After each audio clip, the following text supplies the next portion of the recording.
Salut, salut!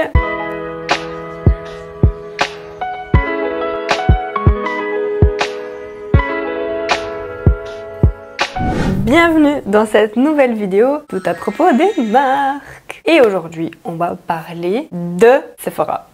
Mais avant de commencer la vidéo, dites-moi comment est-ce que vous allez. Vous avez passé une bonne journée, un beau week-end. Si vous avez fait votre sapin de Noël, est-ce qu'il est fait? Moi, il est fait. Enfin, logique, depuis pas mal de temps. J'aime beaucoup trop Noël, donc j'étais obligée. Après, c'est logique qu'on a envie de le faire parce que le 31 octobre, c'est Halloween. Et le 1er novembre, il y a déjà des décorations de Noël dans les magasins. Donc ça donne envie de le faire. Je suis désolée, mais voilà. Bref, du coup, c'est parti avec la vidéo. La créatrice s'appelle Dominique Mondonneau. Elle est née le 5 septembre 1947 à Limoges. Elle est issue d'une petite famille de commerçants. Donc, en fait, Sephora est une chaîne de magasins de vente de parfums et de produits cosmétiques. Sephora a clairement révolutionné le monde de la vente, tout ce qui est cosmétique, parce que voilà, c'est un magasin qui a réuni toutes les meilleures marques de beauté, de parfums, de plein de domaines différents dans un seul endroit, dans un seul magasin. Maintenant, on va chez Sephora, j'ai envie d'acheter des trucs pour mes cheveux, je vais trouver. Si j'ai envie de maquillage, je vais trouver. Si je veux des parfums, je vais trouver. Alors, tout ce qui est dans le monde de cosmétique, franchement, c'est incroyable, genre, cette idée. Il y a plus de 860 marques différentes chez Sephora et 78 000 produits. C'est énorme. Donc en fait, Sephora va vraiment permettre d'avoir un accès aux clients, d'avoir en fait des marques de luxe comme des marques un peu plus basiques. Donc on peut tester, sentir les produits. Et les vendeuses sont toujours là en fait pour nous guider, pour voir qu'est-ce qu'il faut pour notre peau, le meilleur produit qu'on devrait acheter. Donc Sephora voit le jour en 1969. Donc Sephora appartient au groupe LVMH, donc depuis 1997. Donc en fait, le nom Sephora vient du personnage biblique Sephora, donc qui renvoie à l'élégance, à la liberté et la gaieté. Donc l'épouse de Moïse, donc elle s'appelait ainsi. Donc elle était présentée comme une belle femme, intelligente et libre. Donc en fait, c'était tout ce que la marque voulait passer comme message. Ouvre le premier magasin Sephora à Paris en 1973. Puis en fait, le magasin sera racheté par le groupe Boots, donc qui va ouvrir 38 magasins en France. Donc en fait, ces 38 magasins seront achetés par Dominique Mondonneau. Donc en fait, Dominique va ouvrir propre de parfumerie à Limoges en 1969.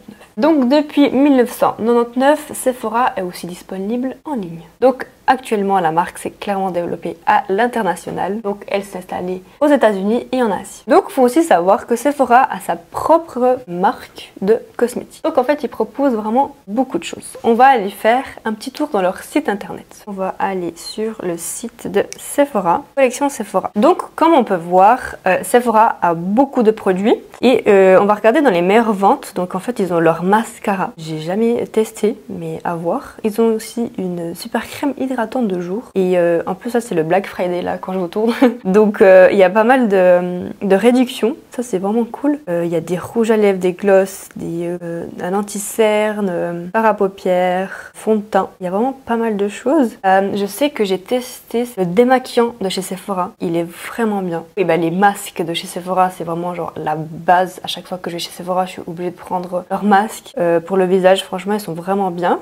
Ensuite, qu'est-ce qu'on a d'autre? Ah, ça c'est vraiment bien. Ils ont des repulpants à lèvres, je savais pas. Donc en fait, ils ont aussi des accessoires pour le maquillage. Donc ils ont des pinceaux. Donc en gros, si vous avez vraiment un petit budget, les produits Sephora sont aussi très bien, quoi. Vous n'avez pas forcément besoin de gaspiller beaucoup d'argent, de la beauty, des trucs comme ça. C'est vrai que c'est un peu plus cher. Donc on peut trouver beaucoup de choses dans le site internet comme on a vu. Des pinceaux, des vernis, des fards à paupières. Franchement, il y a vraiment plein de choses. On peut vraiment faire en fait un full face avec des produits Sephora. Les polémiques. Donc l'enseigne Sephora avait publié une vidéo promotionnelle avec des hijabeuses.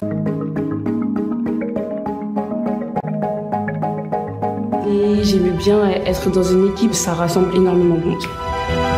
Donc c'est un collectif qui est créé en 2020 pour défendre le droit des joueuses de football de porter le voile lors des matchs officiels de France. Donc dans la vidéo, il est dit: ces femmes prônent le dépassement de soi, l'esprit d'équipe et de combativité et l'inclusion. Puis ils ajoutent: nous les avons suivies dans leur routine beauté jusque sur le terrain de football. Donc en fait, les réseaux sociaux se sont enflammés. En fait, il est interdit de porter le voile, donc dans le football féminin. Donc le Conseil d'État français le 29 juin 2023, donc l'interdiction du port du hijab. Dans le football féminin, les fédérations sportives peuvent imposer à leurs joueurs une obligation de neutralité des tenues lors des compétitions et manifestations sportives afin de garantir le bon déroulement des matchs et prévenir tout affrontement ou confrontation. Donc en fait, le député Nicolas Dupont-Aignan a tweeté ceci. Sephora veut faire la promotion du hijab alors qu'il est interdit dans le sport. Une honte. En Iran, des femmes meurent pour pouvoir l'enlever. Hashtag boycott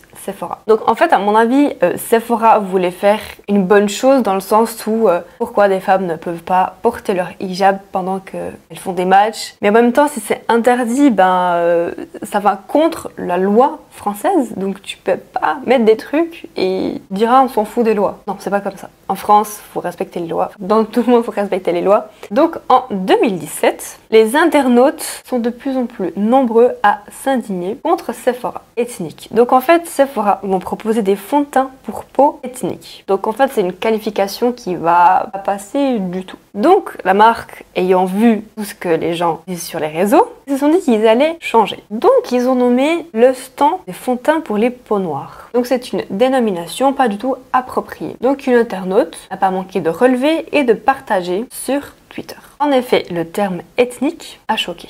Ce terme signifie de tout caractère ou de toute manifestation propre au groupement culturel d'une population pour opposition au caractère des individus. Se dit d'un adjectif ou d'un nom dérivé d'un nom de pays, de région ou de ville et indiquant l'appartenance à ce pays, cette région ou cette ville. En fait, c'est compliqué de mettre des fonds de teint de cette couleur-là, on va dire, et en mettant que c'est pour les peaux ethniques. En fait, les peaux ethniques, c'est beaucoup trop vaste. Certes, il y a des gens de couleur noire, mais il y a aussi des métis. On peut pas regrouper, en fait, tous ces fonds de teint en peau ethnique. Enfin, ça va pas ensemble, quoi. Et le pire dans tout ça, c'est qu'en fait, ça rappelle à certaines personnes, donc le nom ethnique, la colonisation. Donc, il y a une certaine internaute qui a tweeté ceci. Ethnique, bientôt ils vont mettre teint tribu. Imagine pour les blancs, ça aurait été teint occidental ou teint Marie-Antoinette. Franchement, Sephora aux États-Unis est accusée de discrimination. Donc à l'encontre de ces certains clients asiatiques, en 2016, 4 femmes d'origine asiatique vivant aux USA, elles vont porter plainte contre Sephora. Donc en fait, c'est ce qui s'est passé, c'est que Sephora ont intentionnellement bloqué leur compte en ligne. Elles ont un nom de famille chinois, donc en fait elles vont se plaindre aussi d'avoir perdu leur point de fidélité. Et en fait surtout qu'elles avaient acheté beaucoup de choses chez Sephora, donc il y avait aussi beaucoup de points qui étaient accumulés. Donc en fait Sephora soupçonnait que ces filles-là achetaient en très grande quantité pour après les revendre. Donc Sephora dit: nous avons distingué certains groupes qui profitent d'opportunités promotionnelles pour acquérir de gros volumes de produits sur notre site et les revendre via d'autres canaux. Après, je peux comprendre parce que c'est vrai que c'est bizarre si tu vois certaines personnes qui achètent beaucoup, genre qu'est-ce qu'ils en font de tous ces produits? Après voilà, c'est possible d'acheter en grande quantité, mais je pense qu'ils ont voulu se protéger et justement pas que certains produits soient revendus à des prix beaucoup moins chers. Mais après, c'est vrai que pour les filles qui ont commandé et qui ont perdu leur compte, franchement, ça se fait pas. Parce que du coup, elles, c'était juste des clientes et rien d'autre, quoi. Donc voilà, c'est la fin de cette vidéo. N'hésitez pas à mettre un petit pouce bleu, à vous abonner à la chaîne et à activer la petite cloche. Et sur ce, bye guys!